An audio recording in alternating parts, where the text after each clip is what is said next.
Tech Sideline is presented by First Bank and Trust Company. They offer free checking with industry-leading mobile banking. Who you choose to bank with can make all the difference. Visit firstbank.com to learn more. What's going on, Hokie Nation? Happy Monday. Hey, tough weekend for Virginia Tech football. They fall to NC State at home 35-28. We're going to unpack it all for you with the football crew on set. It's episode 331 of the Tech Sideline Podcast, and it starts right now.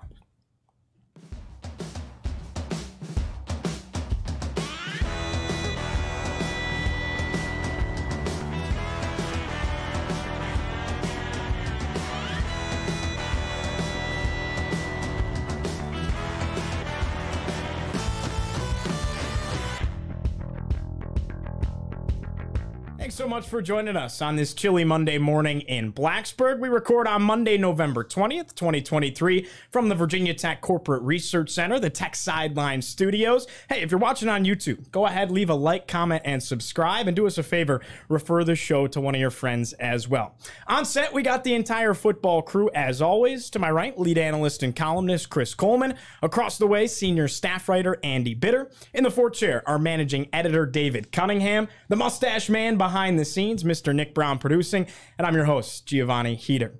Well, fellas, tough one against NC State, but first, let's tell our viewers that Tech Sideline is presented by First Bank and Trust Company. The Tech Sideline Podcast is also brought to you by Coldwell Banker Townside Realtors, trusted real estate services for the Roanoke and New River Valleys of Virginia. If you're in the market to purchase or sell a residential property, or if you're looking for land or investment property in Southwest Virginia, boy, do we have you covered. Visit cbtownside.com to learn more.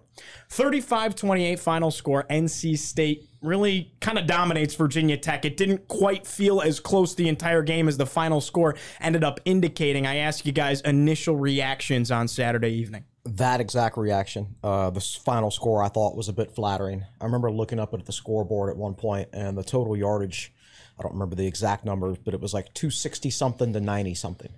And I'm like, well, this isn't going well. You know, it didn't seem like it was going well, and the stats sort of reflected it.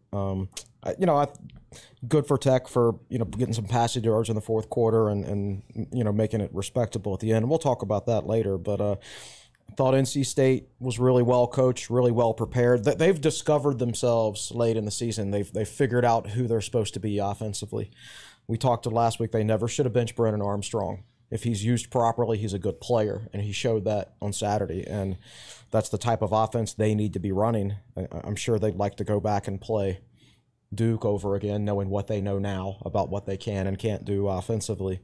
But I thought NC State played a good game. They coached a good game. I thought Tech's issues defensively with like linebacker play kind of reared its ugly head yet again, but we didn't learn any new lessons there. The one thing that really, really disappointed me was 2 carries for Tuten. I never thought I would see the day where a Virginia Tech running back had 2 carries in a football game, like Raheem Blackshear that year against Miami. And yeah, I mean, it was a 3-score game for part of the game, but NC State didn't take a 2-score lead until the 4:46 mark of the second quarter, and Tuten still only had 2 carries, so it's kind of inexcusable, I think, where you get arguably your best offensive player is only involved for 2 touches on offense. That shouldn't happen in any world, right? You understand the lack of touches in the second half because Tech's trying to throw it and come back, but that's really my main takeaway is, I just thought NC State was better, but I also think Virginia Tech did some things from a decision-making standpoint that kind of helped out their opposition a little bit. Yeah, I wrote this after the game. I thought it was a dud of a performance. And I know what the final stats are going to say. And, they got back within a touchdown, onside kick away. Spiritually, that was a 2-score game or more. I mean, they were down 28-7 in that game. It's like, Virginia Tech, we played Florida State even for the final 3 quarters, right? But you were down 22-0 in the first quarter. You were down 28-7 in this game before, a couple fourth quarter touchdowns make this thing look closer than it is. And, you look at NC State's offense, they really sort of turtled it in the second half. They didn't try to score too much, didn't have to do too much. But I thought this was a game where, NC State coaches coach circles around Virginia Tech, I thought. I mean, they have two offensive weapons, basically, and they use them to their maximum potential. Credit Robert and I know we give him all sorts of grief on this show about the lateral and crunch time in that game in 2021 against UVA, but I thought he coached a great game. Concepcion, putting him in places where, all over the field, using him as a runner, a pass. I mean, he threw a pass in addition to all his receiving success. Yeah. Brennan Armstrong, a lot of easy throws for him. I think Tech made some of those throws easier with some of the covers they had, but I thought he put throws on the money. He was a really tough runner. And then defensively, I thought Peyton Wilson, just wreck shop, honestly. I mean, early on, he was like, there was that one play where Tootin went to the backfield. He kind of trailed him a little bit, then went out for a swing pass, and he diagnosed it immediately when I dropped him for a loss. Blew up a screen pass to Daquan right on the next play. You're just like, okay, this is elite linebacker play. I thought the linebacker play was just night and day on both sides of the field. So I thought NC State took it to them. You credit Virginia Tech for staying, somewhat close in the second half. But like I said, that did not feel like a one-score game. And, Chris and I have been talking this whole time. I mean, the only person who got the prediction right is over in the fourth chair. Yeah. So we should be yielding our time to David to give his knowledge on this game because he got it right. And that's exactly where we're going to head. D-Connor, what'd you think of the performance on Saturday? So I sat here last week and I said, Hayden David got in. I listened to you guys talk about NC State the whole podcast, and my indication was everything you guys said made it sound like NC State was going to win this game and win it handily. And that's what I was trying to say. And that's what I saw then.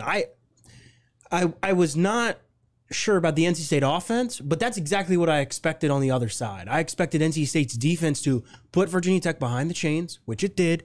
Virginia Tech did not convert a third down until the fourth quarter.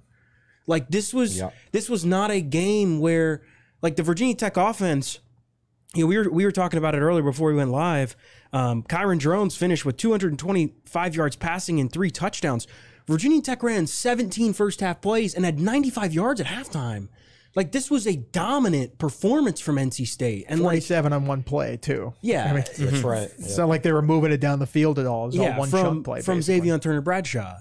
I think the wild card, the big question was NC State's offense. But like you talked about, Chris, and like Brandon Patterson wrote, NC State was finding its identity. And all NC State did was run. And that's the other side, which we've seen multiple times this year against not necessarily good running quarterbacks, but good running teams. Teams have been able to run the ball pretty well against Virginia Tech at times this year. I mean, even Marshall and Rutgers ran the ball very well against Virginia Tech. NC State averaged only 4 yards per carry, but didn't necessarily need to. And a lot of that, those numbers are a little bit skewed again because Brennan Armstrong took 20 yards and kneel down. Yeah, he was trying to run out the clock at the end of the game. But NC State played this game to perfection. And what I worried about coming in from the Virginia Tech perspective was if you get behind early and you have to play from behind, you're playing against a good defense that has been solid all year, that knows what it wants to do, and you're playing against a team that just wants to run the ball. And we saw that. Concepcion had 9 carries. And I think the stark comparison, Andy talked about getting out coached the Virginia Tech staff. You look at Concepcion, best offensive player for NC State. He had 9 rushes, 1 pass for a touchdown, and he had 7 receptions. He had all those touches. Bayshal Tootin had technically 4, but one of them was called back for a holding penalty, and the other one was on a kickoff. So I just think NC State just played by far the better football game. And that's kind of what I expected coming in. This is a Virginia Tech football team that has struggled against good defenses. And when the other team could run the ball very well, like Virginia Tech got down early, 7-0. And from there, it just seemed like it was all NC State because NC State basically, like Andy said, NC State didn't have to do it early. But once NC State got up 2-3 scores, NC State just turtled, if you want to say that, and just ran the ball. And that was it. NC State played the right game plan, and all Virginia Tech could do was basically sit there and watch. And it didn't matter. Like, I think the biggest thing is the time of possession because Virginia Tech's scoring drives, the 4 of them, were less than 6 minutes apiece, or like in total. In a 60-minute game, Virginia Tech scored on a 1-play and a 2-play drive. And when those kind of things happen, you're throwing your defense back on the field immediately. It just was not Virginia Tech's day because NC State was just that much better. Yeah, and I think NC State basically did to Virginia Tech what Virginia Tech did to Boston College the week before. They just totally dominated the time of possession, basically 40 minutes to 20 minutes, if you want to round it a little bit. But when you double the amount of time you have the ball, I mean, it just shows that you're running the football and you're dedicated to the run. And I would not have expected Tootin to have big yardage against NC State. That's a really, really good defense. But when your passing game is built off of the run game, and off running plays specifically, then, you have to try to establish that. You're not going to, but it sets up other things that you can do. And I just don't think you can justify it. Somebody posted on our board, they sit right behind the bench. They said at one point Tootin was visibly frustrated, just came to the sideline and threw his helmet. And you don't know if that's because of the score or because he's frustrated that he's not touching the football. Probably both, in all honesty. It's funny when I sit here and host the show, I have so much bulleted out that I'm ready to talk about, and then you guys managed to cover most of it in like the first 5 minutes. But one thing that we hadn't discussed yet is I was impressed that NC State was kind of a play-by-play guy's nightmare. They had 10 different receivers targeted, 8 different guys caught passes, really mixing the ball around. Of course, Concepcion and Armstrong were the foundation of their offense, but a lot of guys getting in the mix, so you never really knew if you're Virginia Tech defensively exactly where the ball was going to go. It could go anywhere at any moment. Yeah, coming in, he had 50 catches. Their second leading receiver had 21. And they had a lot of guys who catch passes, but like not a lot of them who catch a lot of passes, we'll say. But yeah, he's clearly their most talented player. I was impressed. I thought everything went perfectly for NC State, and full credit to them for making it go that way. They came out run heavy early. Once they established the run, then they started to pass it a little more. They got the touchdown pass down the seam right before halftime. And then you come out in the second half, and Virginia Tech wasn't getting pressure, so Tech started blitzing a little more. And then NC State threw a screen pass to the running back against the Tech blitz, took it down to the 1-yard line, and then they scored. And then after all that, then they have their wide receiver take a pitch and throw a touchdown pass. So it's just they had Virginia Tech's defense on its heels from the start of the game to the end of the game. Maybe not so much the fourth quarter when, it had already been decided, but NC State didn't score in the first quarter, and they didn't score in the fourth quarter. They scored all 35 points in the second and third quarter. The first quarter is kind of a feeling out process. You're establishing the running game. And what you do in the first quarter, even though you don't score, helps set up things later in the game for them, I think. So I've always thought highly of Dave Doran's coaching staff. I think they've done a good job there. Ultimately, I think they have a good chance to beat North Carolina next week.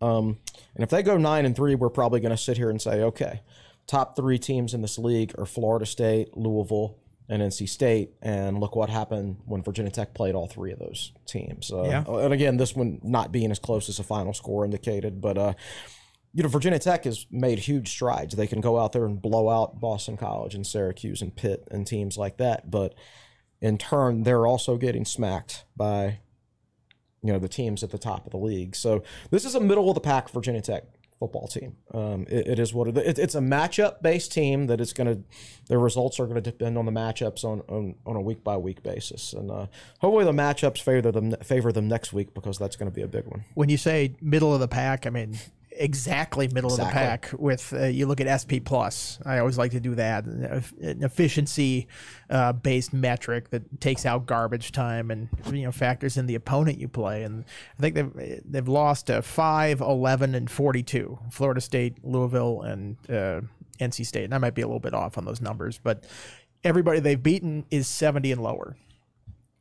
UVA coming up is 96. Mm-hmm. So maybe that tells you kind of what direction to think this game might go this week. But also you mentioned sort of the deluge of points they had in the second, third quarter. It was such a weird game because 14-0 Virginia Tech kicks it back to them. I think from the 9:35 point of the second quarter until 6 minutes into the third quarter, Tech ran one real offensive play. because NC State scored. They come back with a big kick return, the touchdown by Turner Bradshaw. NC State comes down and scores right before the half to take the 2-touchdown lead again. Tech takes a knee, end of the half.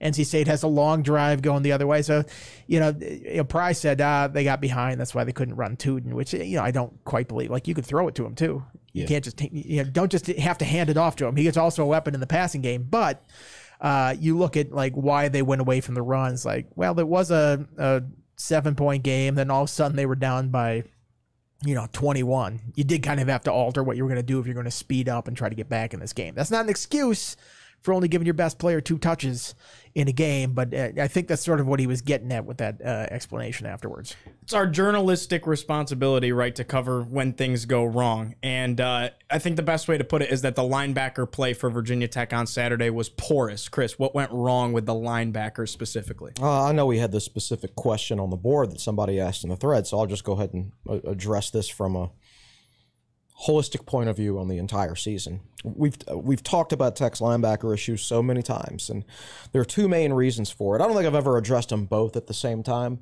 but I'll go ahead and do that today. First of all, I don't think there's enough natural inside linebackers in this program. I don't think you can fill your entire 2 deep, maybe even 3 deep of inside linebackers with guys who were high school safeties.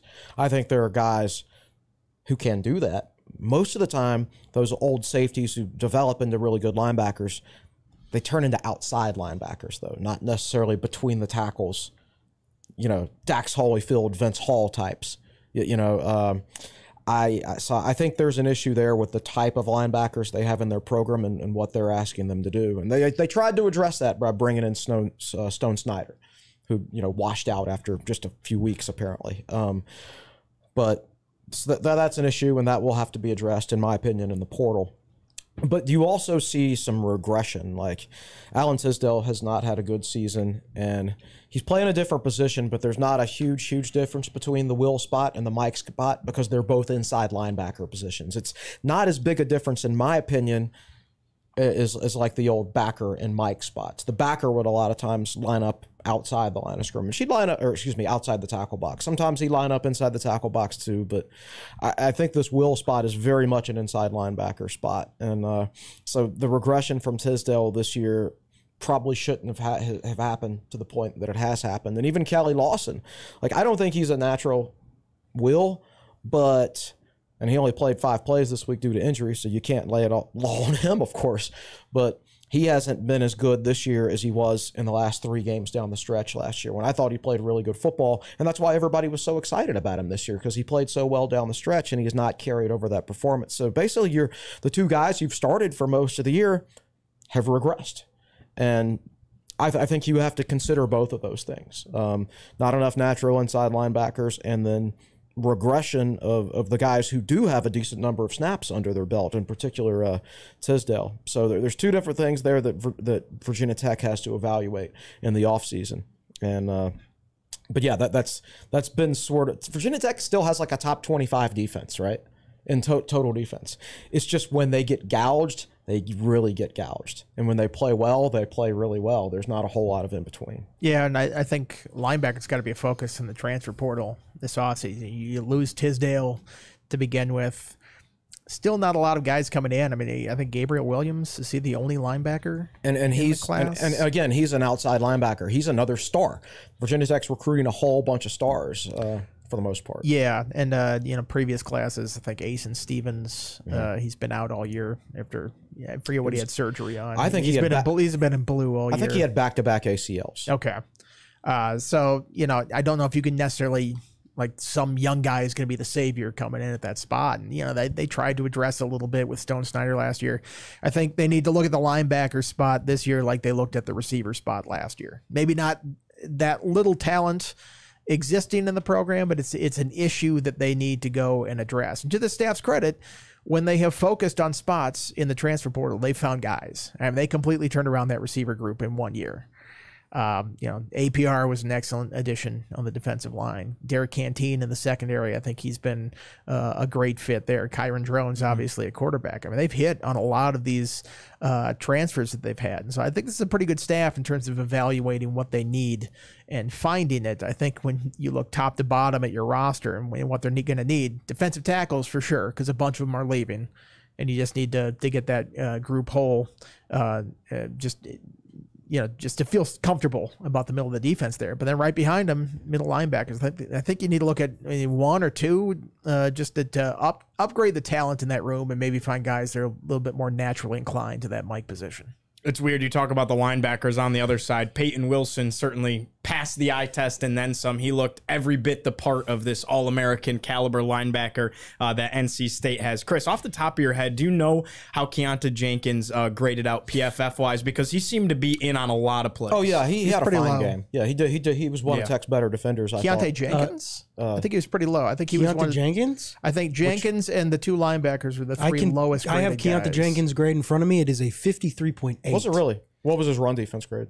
75.8. Okay, so that's what I'm looking at. I was looking at run He was defense, good against the run, Yeah. but he was a 31.6 in coverage. Right. I think Jenkins, Tisdale, McDonald were the three Yes. lowest starters. I was just about to look that up. It's since changed a little bit. Phillips and Canteen are below Tisdale and Jenkins. McDonald is a little bit up. He's up 2 spots more.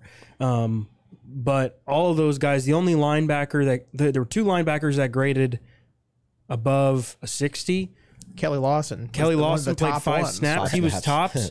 Jaden Keller played 3 snaps and he had a 63. Yeah.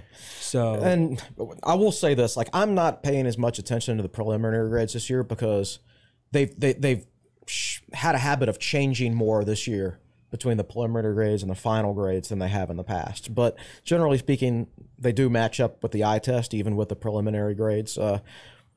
Tech's run defense they kind of like died a slow death to a certain extent with the run defense. Like, they gave up like 1 long run, but other than that, it was 4 yards, 5 yards, 6 yards. It wasn't like huge gaps and everything. But Armstrong is a pile mover. He's a bigger guy than I seem to remember. We talked about that. I remember seeing him at ACC Media Day when he still played for UVA, and like, he's just a thick-bodied dude.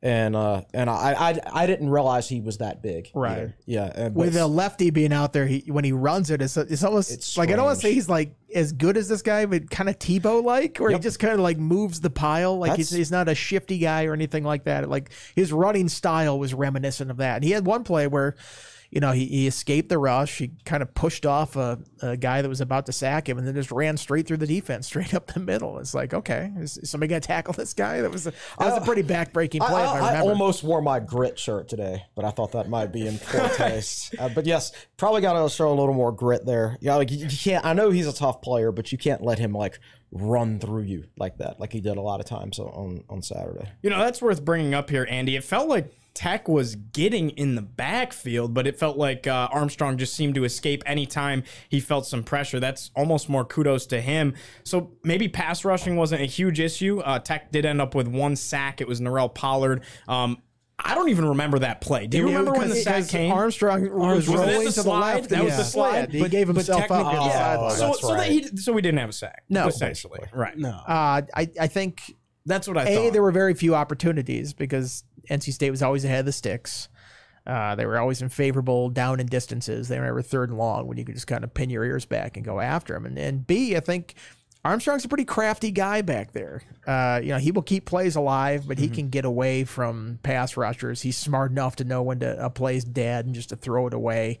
I think it was a combination of those two things. There were not a ton of opportunities, and the few opportunities they did have, he was able to get away and get rid of the ball. They had that 3rd down and 12. It was in the second half, and he like took the snap and then took one look and then threw it out of bounds. And I was like, okay, thanks. Like on the 3rd and 12, he was just like, all right, we're gonna live to fight another day here, not try and do so much. I mean, what's the only way Tech gets back in that game is if he makes a mistake in that spot, and that's what is he, a 50 or 60 year guy? Yeah. He feels like he's been in college for 12 years. That's what you get when you have a veteran quarterback. And we said like such a savvy veteran play for him to, instead of most quarterbacks when you're getting chased away like that, when he took the sack, sack as he slid down. Most guys are going to throw that out of bounds or just run out of bounds. And no, he slid down because it took probably 40 seconds away from Virginia Tech. I mean, that was genius. He got up and he even made like the clock running symbol. Smart. He knew exactly what he was doing. He knew that the clock was their friend at that point. And that's what I meant by, NC State.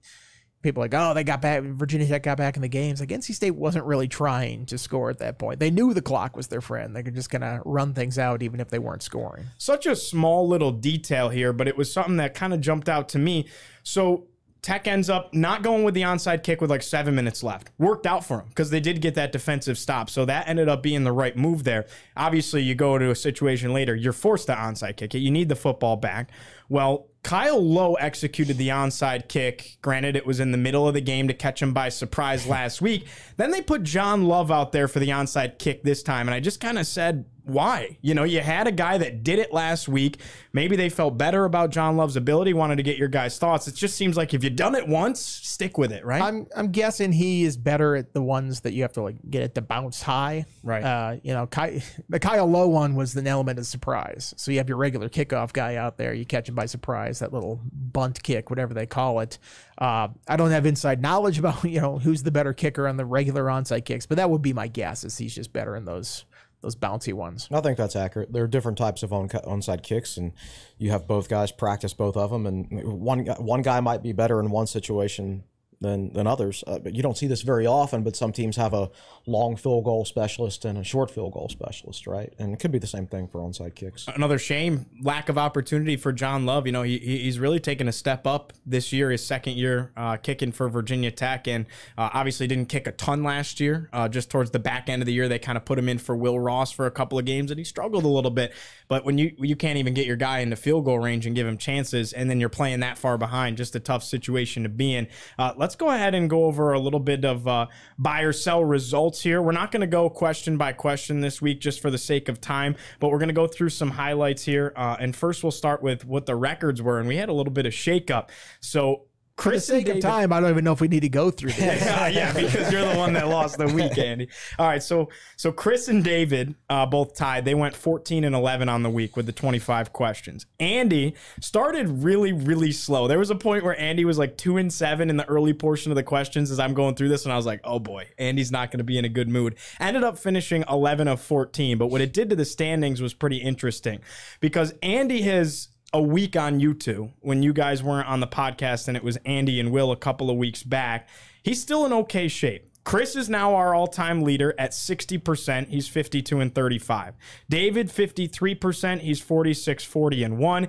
Andy is 61 and 45 for 58%. So Andy, you're still in the mix heading into the final week of the regular season. If you go to a bowl, that could help your case as well. Yeah, Virginia Tech's going to need to make a bowl game because I want to come back in this contest here. So let's go through some of the bigger, more important ones that really stand out. Kyron Drones, 2 or more touchdowns. Everybody bought it. He threw for 3. Granted, it came kind of late. Didn't have one on the ground, but he did have 2 or more. Bayshore 2 and an anytime touchdown. Chris and Andy both bought that. David sold it. David was right on that one too. Are you sure that wasn't anytime touch? Yeah, right. Just any touch, because he had 2 of them, 3 of them technically with the kickoff. So I want to go back and look at the wording on that one. It does say TD. Okay, that is touchdown. Vegas has confirmed.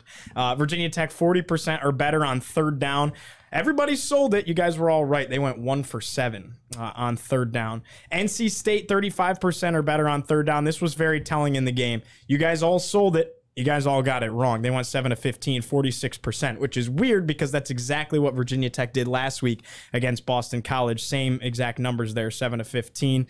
Virginia Tech 50% or better in the red zone on touchdown to field goal.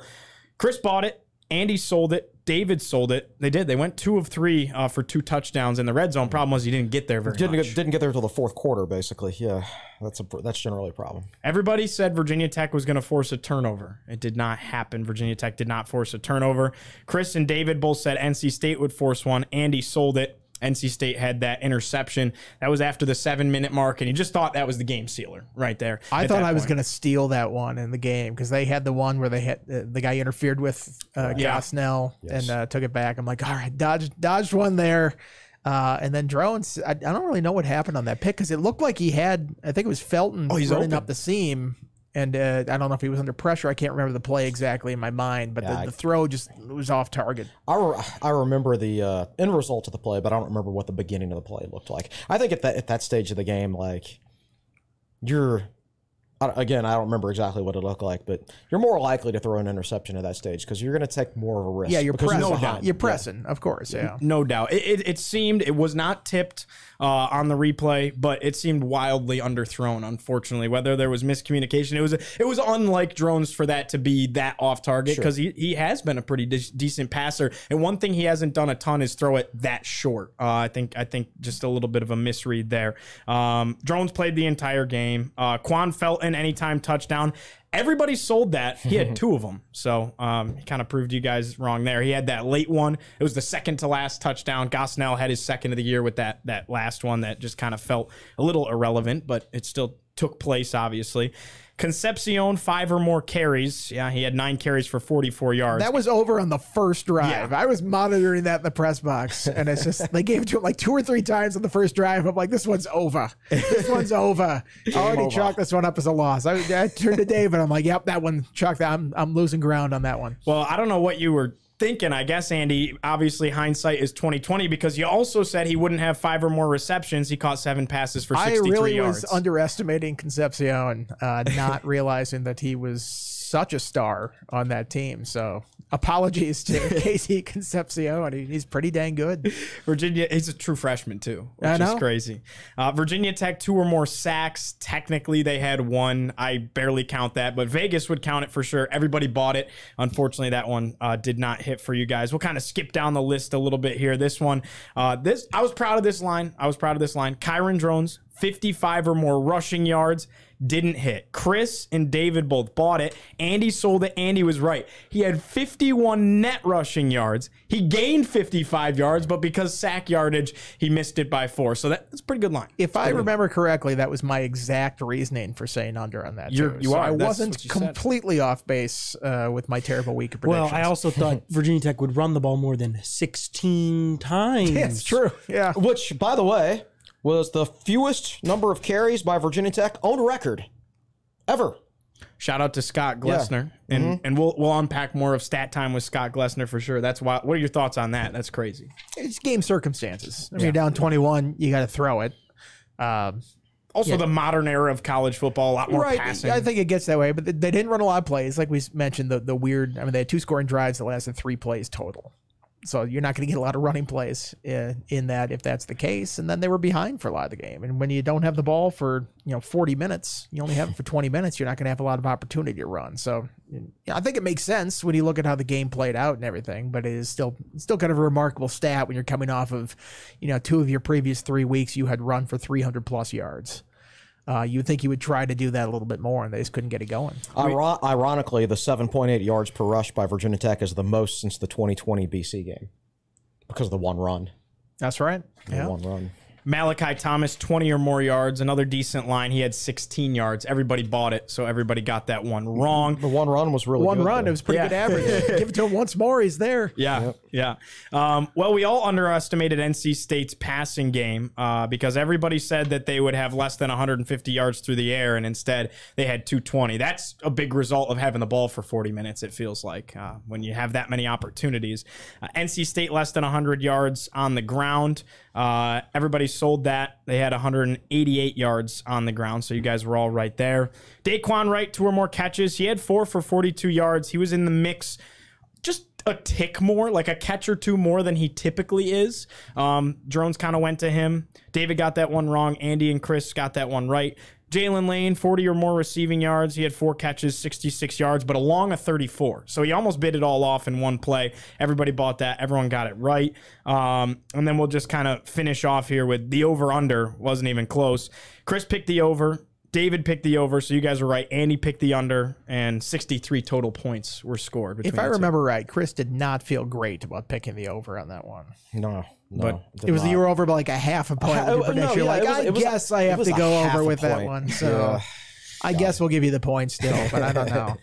So one more time, Chris finished his 14-11, David 14-11, Andy 11-14. Chris, the new leader, 60%. David's at 53%. Andy still in the hunt, 58%. Chris takes the new lead, though, because you guys were tied last week. I guess I have to turtle up against UVA next week and protect my lead. Scared money don't make money, Chris. You got to keep going. But if it comes down to bowl games, I mean, good thing that bowl games are always so predictable. Right? Exactly. It's like could have made a lot of money, a lot of headway, I think, on the Pinstripe Bowl last time when they were bowl game because. Whew, that was pretty ugly. I think a lot of people saw that one coming. I will say, you guys can blame the boss for this one. It has just been requested before the show today that we dial the questions from 25 down to around 10 or 15 questions. So now you have less I room disagree. here. I think we need to double the number of questions. I don't think you can change the rules till the off season. That's You right. can't change the rules in the middle What of is the this? season. The Big 12 changing its tie-breaking procedures mid-season here? Come on now. Well, Will signs my paycheck, so I'm going to Okay. need you guys fair to enough. say We'll something. talk to then. him. We'll talk to him. We'll get it back up to 25. Talk to the boss. Talk to the boss. David, let's go to you in the fourth chair. I know you got a handful of pretty awesome questions for us. Chris, you answered some of the linebacker stuff earlier. I have a question about slow starts, and that was something that we haven't really. I don't want to say we haven't or have seen at home because it's been Virginia Tech has had some fluky games at home this year. When you think about the Purdue game and when you think about just this NC State game in terms of the way the game ended in the scoring. But slow starts from VT seem to be the norm rather than the exception. What can the coaching staff do with regards to preparation, game day procedures, warm-up, etc., to make it happen less frequently, understanding it's a team of college kids? College football teams can and will have off days, and games they come out flat, but we seem to have sleepwalking games way too often. You know, every team, I'm sure almost every team, scripts a certain number of offensive plays at the beginning. And I know Steiny used to catch a lot of flack for this from the fans. New Roanoke College head coach, That's Brian right. Steinsborough. Currently being introduced, I guess, as we used to record catch this. a lot of flack. But a lot of coaches do that because they go into games and they want to see everybody tweaks their game plans every week, right? So they want to see how's this defense going to line up against this specific formation. So you'll call a play to get yourself in that formation just to see how the defense lines up, see how they're approaching this week, and that affects your planning and play calling later in the game. I don't know. I just think that's probably something they'll have to examine in the off season to a certain extent. How they script, maybe how much they script, or are they giving themselves enough options within their scripting? Maybe that's something that you could look at. But to be fair, NC State got off to a slow start in this game too. Right, It's not like they didn't score in the first quarter. There are different kinds of slow starts. Like Florida State, that was a no-show on both sides of the ball by Tech right away. Purdue, that was a no-show by both sides of the ball to come out. Defense showed up right away. Offense didn't score any points, but that might just be a function of going against a really good defense too. So I don't know if, sometimes you look at the entire team and you go, man, looks like they just were not ready for this game. What were they doing to prepare them? I didn't get that sense in this game. I thought they were there. They were ready. They were, that was a tight game in the first quarter. It was 0-0. Nobody got scoring until the second quarter. They just couldn't get anything going offensively. And I don't look at that and go, man, they just didn't show up. I thought they were trying. Just NC State was better.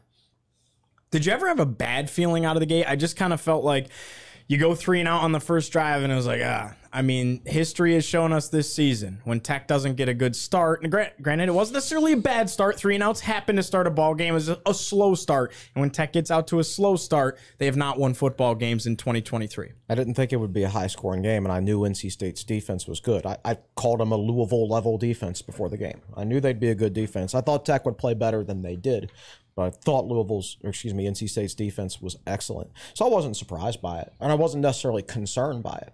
Now, when it happened, I'm just sitting there like, okay, just don't let them jump out to an early lead. Make sure you stop them because they don't have a very good offense. And it's going to come down to mistakes and field position and things like that. That was my thinking like at the end of the first quarter, right? But then NC State kind of finally stepped on the gas. Yeah, I tweeted that, tweets that don't age well. The points are going to be at a premium in this game or something like that. Somebody, of course, later in the game is like, this didn't age well. It's like, okay, yeah, not all my tweets are great at the end of the game when you're trying to make predictions about stuff. But I felt like they were giving up ground in the field position battle early on because they couldn't get any first downs, and NC State would move it a little bit, and the punts weren't great, and they kept going closer to midfield. And you're like, okay, when is this dam going to break here? I didn't think it would be 5 straight touchdowns on 5 straight possessions. I think that's the part that's like, oh man. NC State was averaging, I think, 17.6 points per game in ACC play, and then they come in here and score 35. It's like that was a defensive letdown in that. I think that's the point. When they started rolling on every series, it's like, okay, this one's not. I don't think they're stopping them in this game. David, anything else from the fourth chair? Oh, yeah. With one regular season game left, we can safely start to summarize the season in terms of on-field improvement at each position. Improvement being the main goal, some wanted out of the season. Which positions did not improve the way you expected to see? Should there be any coaching changes to improve those positions, or is it as simple as Virginia Tech needs more talent at those positions?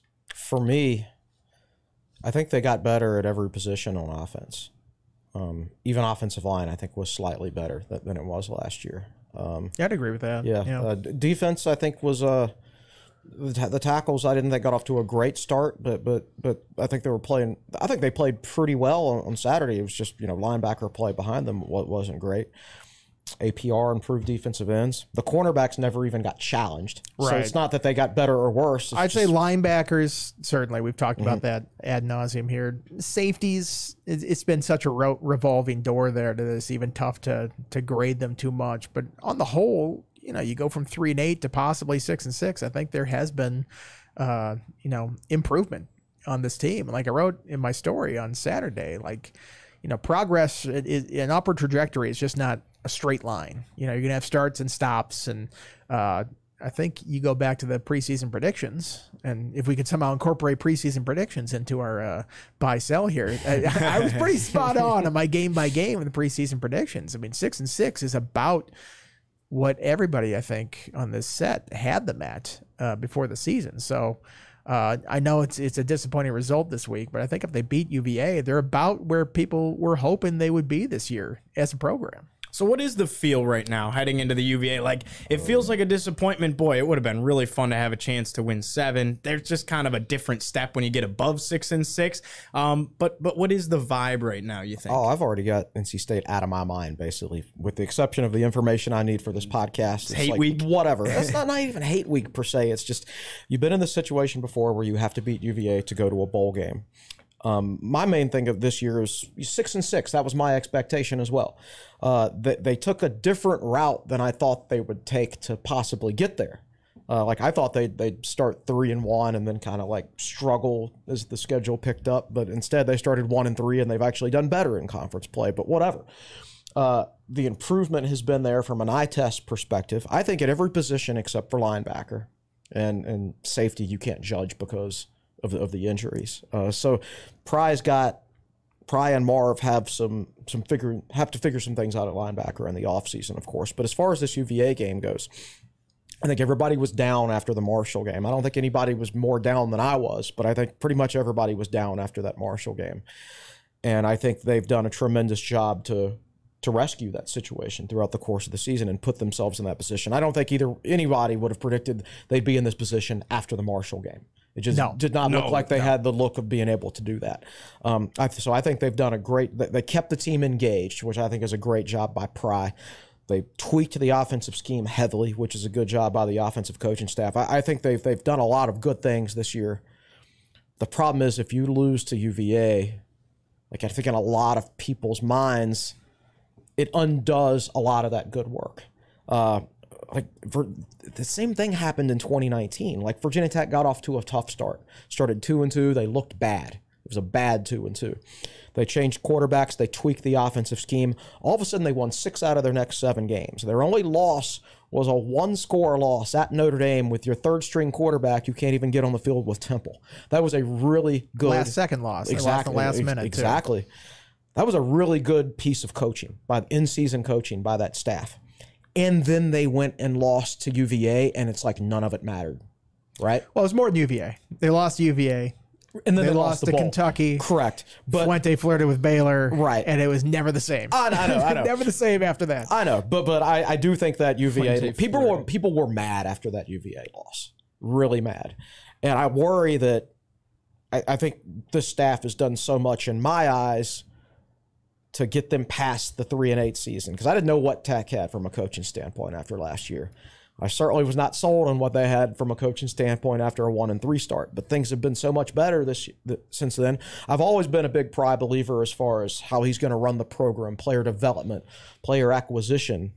He's already proven himself as far as that standpoint, but the actual on-field coaching, I didn't know about it. It's been so much better since post-Marshall, but I'm worried, like emotionally, if you lose that game next week, in a lot of people's eyes, it's going to undo this year's turnaround, and people are going to forget about it. So for me, this game, yes, it's big because it's UVA, and yes, it's big for bowl eligibility, but I think in the perception of some people for this coaching staff, it's also big. I think if you win this game, people are going to be like, moving in the right direction. But if you lose it, I think you're still moving in the right direction, but not as many people are going to recognize that. Yeah, you just had perception. I mean, there's such a wide gulf between being 6-6 and 5-7. Like that, more than 6-6 and 7-5, 1-7-5 and 8-4. 6-6 and 5-7 is enormous. For the bowl part of it, and like, okay, they made the bowl game. Everybody's happy at the end of the year that you may make a bowl game, regardless of where you go, regardless of whether you win or lose. If you get to a bowl game, it's considered an accomplishment. But then the UVA piece of it, and they don't take kindly to losing to UVA around here. They haven't done it a whole lot in the last 2 decades, and we saw the reaction the last time that they lost to UVA in this situation. So if you do it when bowl eligibility is at stake against this UVA team that's been, quite honestly, all over the map this year. I have no idea what to expect from the Cavaliers in this game. I mean, they go down and they beat UNC, and then they come home and they lose to Georgia Tech by 20-some points. Shelled, yeah. I mean, it's just, they're all over the map. I have no idea what to expect, but it's not a good way to go into the offseason if that's the last memory of people have of the season, because you won't have a bowl game after that. At least that 2019 team had a bowl game after that, and Bud was retiring, and I think the memory of the UVA game was there, but it wasn't like the only thing people had to remember from the season. If you lose this game, that's all people are going to remember for the next 8-9 months until the next season. So for Pry's sake, they probably should win this game if he doesn't want to hear about it all offseason. How is the seat right now if you're Tyler Bowen and Chris Marv? Do you think that the pressure is off and there's a lot less heat than there was when you were 1-3, obviously? No, but there's not enough evidence. Brent Pry's in his second year as a head coach. There's no evidence at all about whether he's got a quick trigger on things like that. I guess if it was exceptionally quick, he would have done something after last year with the offense, but he didn't. Now his mentor, Franklin, has generally had a really quick trigger when it comes to offensive and that's worked so well with the offenses. Yeah, it's worked so well with him. He kind of did a little something though, because he moved Bowen into the quarterback room. That was a switch. There was a change there. Yeah. He did, but that was also a result of Glenn leaving. Yeah. Right. So you're trying to flip some things, and you're trying to get the mix right and everything like that. So I just I don't know. I actually feel better right now about the offense from a coaching standpoint than I do about, like, I like Marv. I'm actually okay with him as a defensive coordinator. I don't know about linebacker coach per se, because like his starters regressed this year. But at the same time, just look at last year, how much better Dax Holyfield had been or was since Marv got here. Like, Holyfield was a much better player last year. And also Alan Tisdale had played better last year than he had played the year before. So last year we saw progress from the players. But this year we saw regression. So I'm still not quite sure what to make of it. I mean, to your question about the coordinator, I don't think anything happens to either of the coordinators. They're safe. Yeah, I would think so. Yeah. You'd have to think Tebow at least is safe. I think when you step back and you don't look week to week and they're up, they're down, they're all over the place, you have to look at general improvement. And what was this offense last year? 118th something like in the that. country. They've made strides, pretty big strides offensively. What was this defense last year? 60th, 70th, something over there. Something like and now we're talking about them being 25th.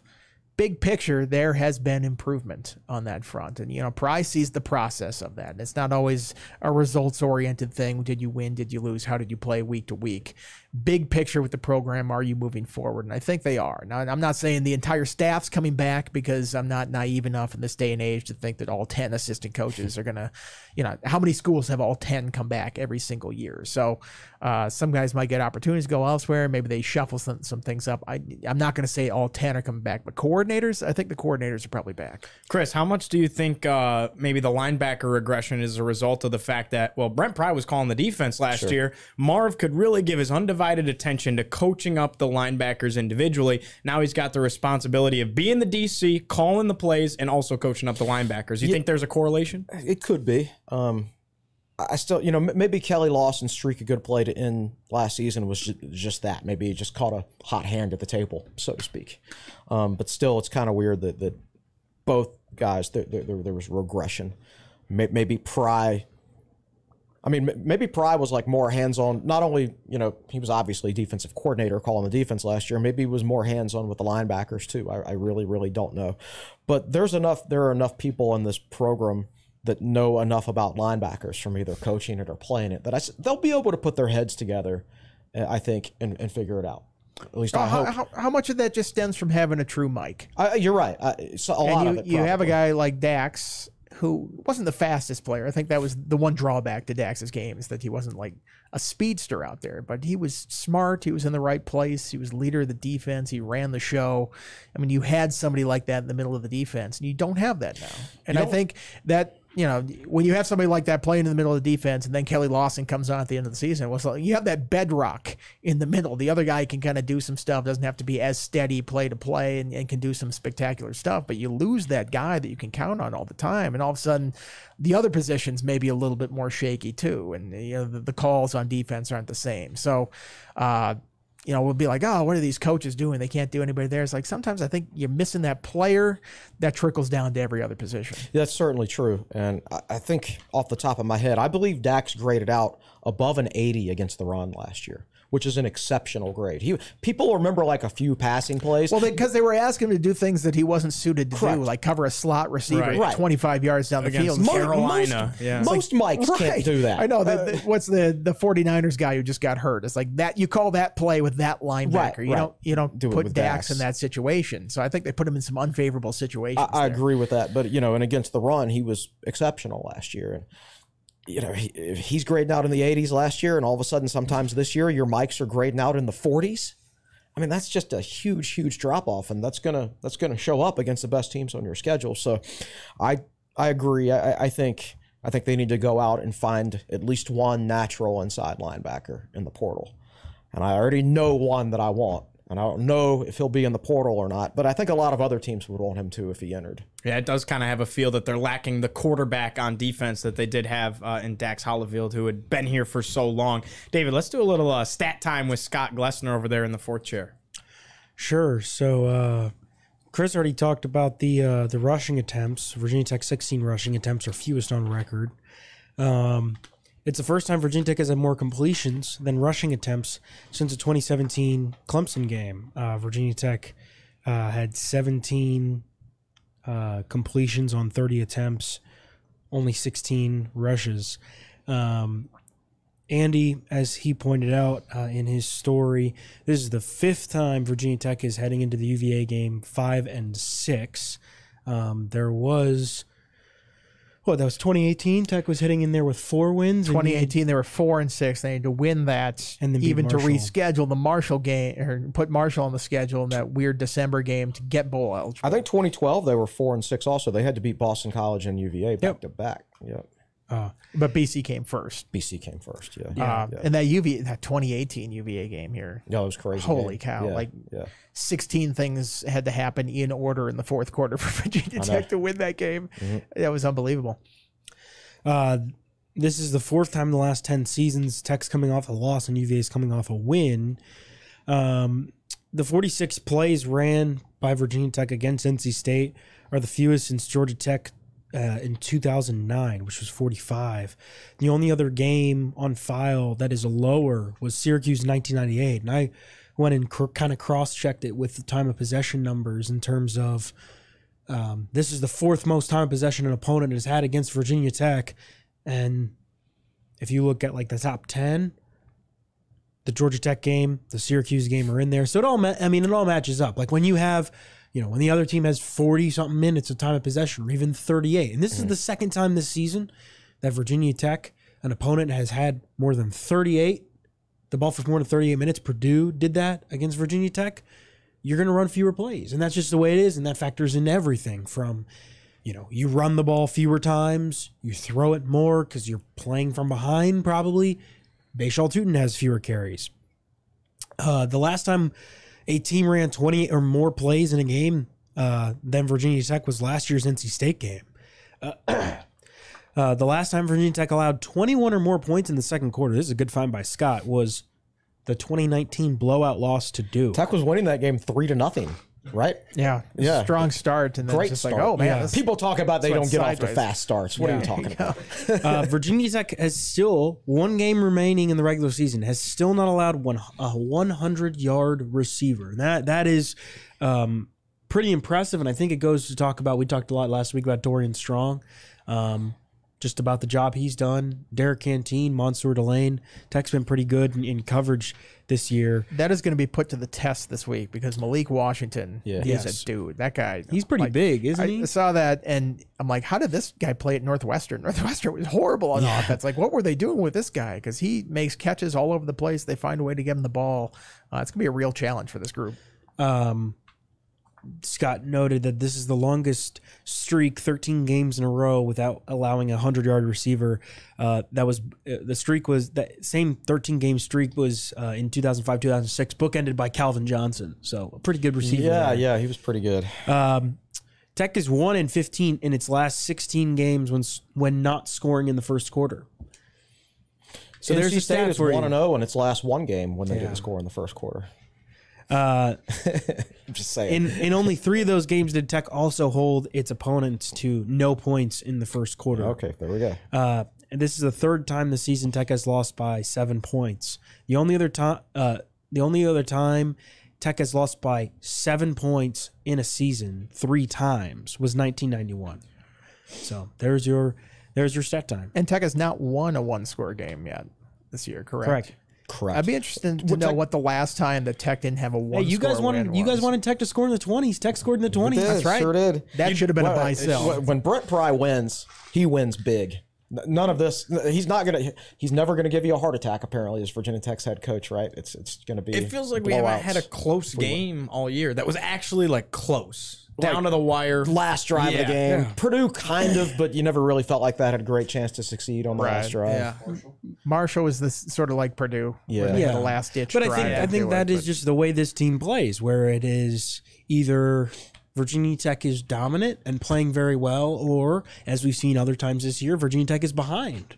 Like you look at that Purdue game, Tech was, it's interesting because the Purdue and Rutgers games were both close at the end of 3 quarters, but the other team pulled away, and at the end of the game, it wasn't close. Like 15 minutes later, it wasn't close.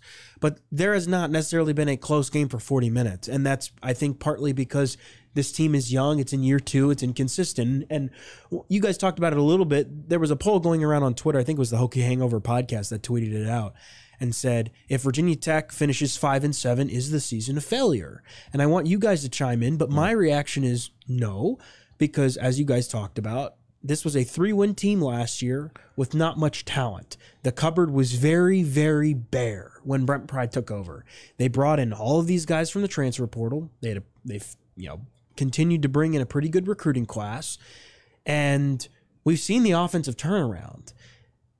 We've talked about it before, Chris. Every single Virginia Tech offensive player is eligible to return. The majority of the defense is able to come back. You got holes at defensive line and linebacker, but besides that, this is going to be a team that is set, is carrying momentum, I should say, into the future.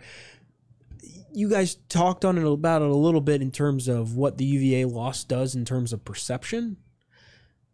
But I would say no. Yeah, it might be a disappointment for Virginia Tech fans, but 5-7, it is not a failure. Like you can say it is a disappointment, but Virginia Tech has accomplished a lot this season and strides have been made. Yeah, it's progress, but it'd be a disappointment, especially after you get to 4-4 and all of a sudden you're like, okay, you got past those early season troubles. What is possible with this team? And then to stumble down the stretch like that. And like we mentioned before, a UVA loss colors the perception of the entire season. So people will look at that as I don't know, failure would be the wrong word, but disappointment I think would definitely be fair. Yeah, I think the fact that it's UVA, and I can answer that question right now this week having not played the game. So I don't know how I would feel emotionally if Virginia Tech loses the game. I don't know how I would feel.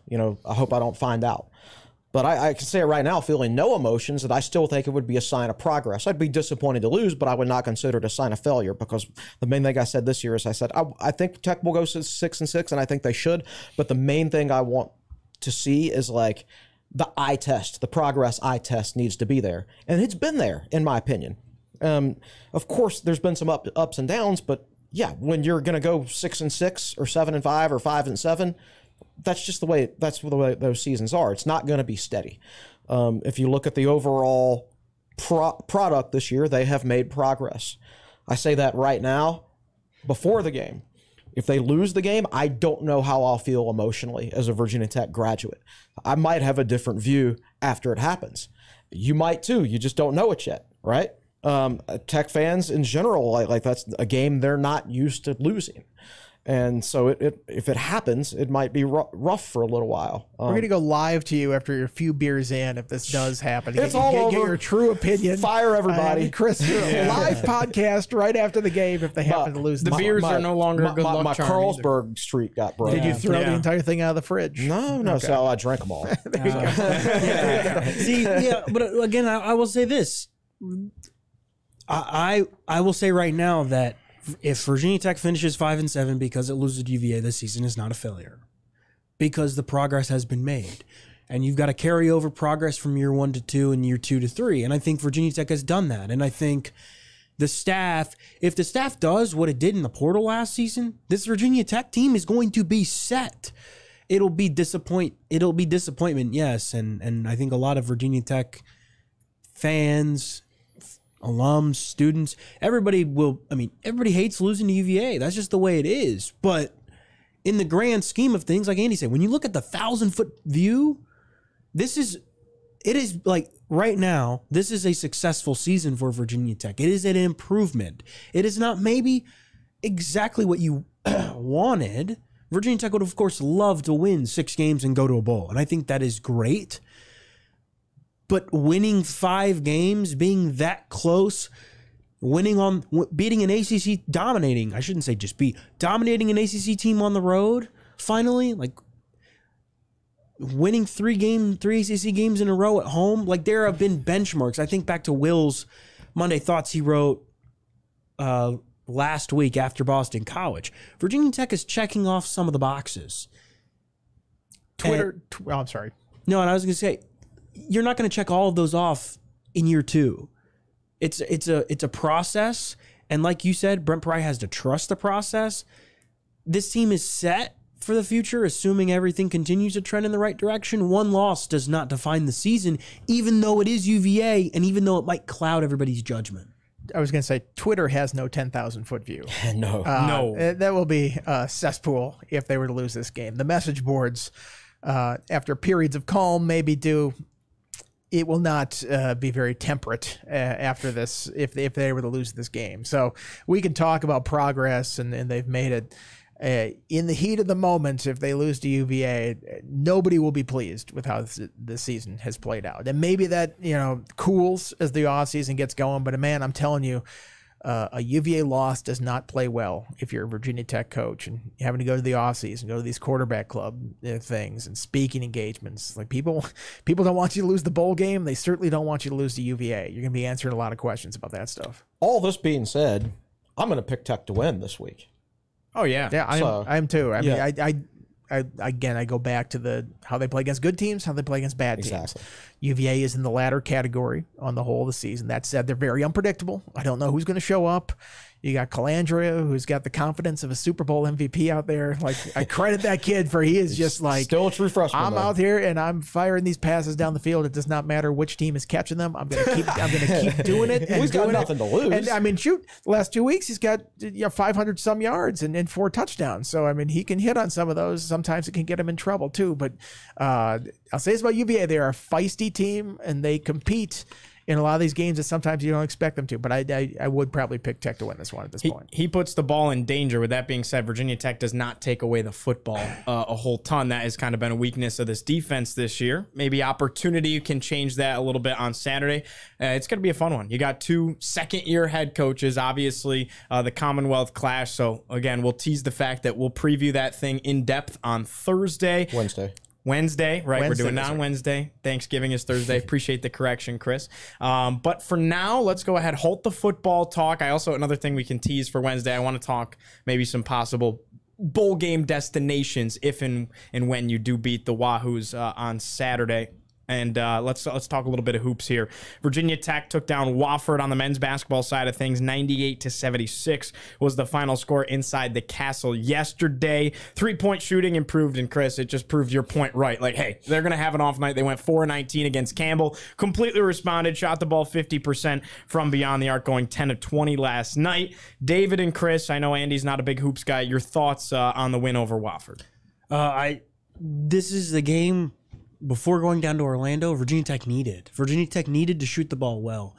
I asked Mike Young. He said the exact same thing. And it's not like Virginia Tech has played bad, so to speak, but hasn't necessarily, the consistency offensively has not been there. When you do not shoot well in the first half against South Carolina, when you do not shoot well in the first half against Campbell, red flag, your ears start to perk up. You start to be like, what's going on with this team? Hunter Couture was 4 of 5 yesterday. Tyler Nickel was 3 of 3. The guys shot well. Virginia Tech rebounded the ball well. Wofford's going to score. Like, Wofford is a good offensive team. Wofford's going to score points. It's hard to limit those guys. Tech was better in the second half defensively. All things considered, I thought this is the exact result Virginia Tech needed, a confidence builder.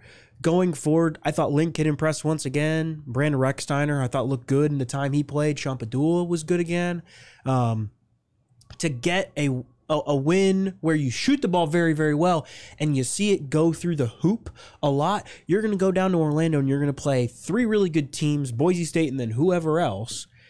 You need to have confidence. And this is a win where, when you talk to the players after the game, Tyler Nickel said, we looked at the game plan going in and we stuck to the game plan, and this was even though it's just Wofford, this is a win that shows us that when we stick to the game plan, we can win basketball games. And I think, that might be overlooked. This game might be overlooked by the fans in terms of how much confidence it does. But I know the players and I know Mike Young, they're looking at this game going, okay, I feel a bit better when we go down to Orlando. I agree with that. Man, Couture was really feeling it last night. Like, he even made some shots that didn't count. Like, a foul would get called and then he'd take a step back 3 and it was just nothing but net. Like, I probably didn't come across on television how much he was feeling it last night. If he had pulled the trigger more, I think he could have scored 30. But he played within himself, within the offense. But yeah, I think that game is a perfect example of, how beautiful a Mike Young coached offense looks when it's operating on all cylinders. The Tech did not shoot the ball well in the first half earlier this year. They certainly did yesterday. Wofford is like, they're not a great team, but they're not a bad one either. That's a big step up from like Coppin State and who's Campbell. Yeah, Campbell. Wofford played Tennessee close earlier in the week. They beat South Carolina in an exhibition for what that's worth. They did. Too. I mean, they're lost by 3. I'm sorry. They're a well-coached basketball team. They've got good depth too. Like, they play 9 guys like consistent minutes. So it's sort of like you're playing like a mini version of yourself if you're Virginia Tech. So that's why I thought that was a good challenge for the Hokies. And from a confidence standpoint, you're right. My main thing is like I need to see them play better defense against the better teams on their schedule. And I know this team's going to score enough points. You're going to get to the end of the season, if Virginia Tech doesn't make to the end of the state tournament, you're not going to say, well, they just didn't score enough this year. Mike Young's team just wasn't good enough offensively. You've never been able to say that about a Mike Young coach team. So for me, How much progress do they make defensively between now and the end of the season? That's going to ultimately tell the tale. It's funny because I'll read you this quote from Hunter Couture that I put in my game recap from last night, and basically says the exact same thing. Quote, "It gives us confidence in things we do well. Going into this game, we knew we could get good motion and good shots out of what our sets are. I think the biggest thing is going down there to Orlando. When you play in a neutral site, you never know the energy in the gym, so you have to bring your own energy. So I think having a game like this, having good confidence going in, can really propel us. There are a lot of good teams down there. It's going to come down to the defensive end and how well we guard, because I feel like on the offensive end, we're going to be able to compete with a lot of teams. At the end of the day, if we just hone down on the defensive side, I think we'll be okay." I think that's spot on. Yep. And I want to tee you guys up for this real quick. Last thing on men's basketball here. How about Lynn Kidd? I mean, yeah. I thought maybe first couple of games, okay, you're playing lesser competition, maybe like a little bit of a fluke type. Like, no, I think he has a legit chance to be a really, really good 5 in the ACC. You're talking about a guy that scored double figures every single game so far this season, has a pair of double-doubles. He's always in the mix, and he's very, very reliable down low. Now, of course, he's going to play stiffer competition with some bigger size once you get into ACC play, and I think it's going to be very telling what kind of a player he can be. But as far as Mike Young developing one player, it's probably Hunter Couture number 1, and then I'd say Lynn Kidd number 2 is most impressive, because Lynn Kidd obviously wasn't a big contributor his first 2 years here, a little bit more last year, now his 3rd year after transferring from Clemson, and he's your everyday starter, and he's pretty darn good at the 5. Yeah, you remember, I think he graduated high school early, right? And, yeah, he's technically... He was an early enroller. Yeah, exactly. So, like, his first year at Clemson... Or he reclassed, I should say. Right. Was a COVID year, and he was supposed to still be in high school anyway. So he didn't get, like, great development early in his college career. And it takes bigger guys a little longer to develop a lot of times anyway. So I think he's really developed. They've done a great job with him. The big concern for Tech this year was, do they have anybody who could consistently score with their back to the basket? You knew he could to a certain extent, but was that going to be 8 to 10 points a game, or was it going to be 14 to 16 points per game? Right now, it's looking more like 14 to 16 points a game. So I think that's big. And I would love to see him use his COVID year and come back next year as well. Yeah. And man, he made that 15-footer. Yeah. And I thought that was big. He's got a good jumper. I would say, Gio, don't forget about Keve Aluma. I think Keve Aluma is probably behind. He and Hunter Couture are 1-2 interchangeable in terms of the best work Mike Young has done at Virginia Tech in terms of evolving guys. But I think the most impressive thing to me about Lynn Kidd yesterday was no turnovers. He had 20 points, 7 rebounds, 3 assists, no turnovers. And they were collapsing hard on him too. They were very physical. They were playing him hard down low in the post, and he did not turn the ball over. That is a big sign of improvement. I went and looked. There are only 5 other guys that have had, they've scored 20 points, had 7 rebounds, at least 3 assists in a game, and no turnovers. It's not like... the no turnovers part is the big caveat, because you can have 27, 3, and whatever, but people often turn the ball over. And I think that is the biggest sign of improvement to me, that, joining guys like Sean Smith, Malcolm Delaney, A.D. Visayo, Zabian Dowdell, like those are pretty good players in the past for Virginia Tech. Lynn Kidd not turning the ball over is huge. Again, there's still a lot of questions to be answered about this Virginia Tech team, but he and Elijah Poteet provide a solid 1-2 punch on the inside. Still interested to see how everything shakes out with the 4. It's gonna come down to Tech playing good defense in Orlando, and Tech shooting might be on, might be off, but we got a good glimpse of it last year. I think back to the Penn State game down in Charleston, where Tech defended very, very well and won that game because of defense. It might be a similar game like that at some point this week. It's one of those weeks, and I guess you could say the same for most teams in the country at this point. You could see Tech going out and losing to Boise State on Thursday. You could also see them going 3-0 down there and winning the whole thing. Boise State lost yesterday to Clemson? To Clemson by... Yeah, it was double digits. I'm going to have Joe Girard. What'd you say? Joe Girard. Oh, yeah. Well. Okay. He's pretty Had to get it in there once this spot. He's pretty darn good. Tech was really good in transition. That's Mike Young offense, 101, had 19 fast break points, 18 second chance points attacking the glass. I mean, it was fun basketball to watch, particularly once they got going after the first 10 minutes of the ball game. Obviously, they're going to have their work cut out for them down in Orlando. We're going to learn a lot about this basketball team. Mike Young is going to learn a lot about his basketball team. Worth noting as well, women in action tonight. They play UNC Greensboro before they head to the Cayman Islands. They'll be playing over Thanksgiving. Fun competition there. David, real quick, women's side, UNC Greensboro tonight, and then they take a road trip as well. They get to play in a tropical location. Yeah. Unfortunately, Will didn't want to send me to the Cayman Islands. So I have to, unfortunately, plan B is Orlando. Tell us about your road trip, I guess too. I'll take that. Sounds horrible. Yeah. Thankfully, I tell you what, thankfully we have, if we did not have Andy, I would be at Tech UVA this weekend and would be covering all 5 basketball games from my couch. So instead, I get to go down to Orlando and I get to cover basketball. So I'm heading down Wednesday, driving down, because from there I'm going to Auburn. The men are at Auburn in the ACC SEC Challenge next week, and then the women are at LSU the next day. Jack Brizendine and Carter Hill are going to come join me for the second leg of it after Thanksgiving. I think they're going to go to the Tech UVA football game. So, we'll have plenty of coverage. Andy will be on site, obviously, for UVA. I'll be down in Orlando covering the men. I'll be at Auburn. I'll be at Baton Rouge. I'll be back in time for the men's game against Louisville. You asked about the women. UNC Greensboro, nothing to really. I mean, it is a game Tech will probably win by 30 plus. Yep. Kansas and Tulane are going to be interesting tests. Tech so far has played not good competition, and Iowa. There's a big difference. One is a top 10 team in the country and has the best player in the country, and the others are like, sub 300 essentially around there. These are going to be interesting tests, and I'm curious to kind of look at the rotation and see how Kenny Brooks mixes and matches lineups and what he likes and how much the freshmen play, and do we see Elizabeth Kitley and Clara Strack on the floor at the same time?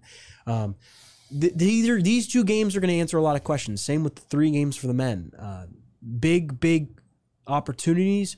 Kansas won the WNIT last year. Tulane went to the WNIT, and these are 2 pretty good teams. UConn and LSU will also be down there.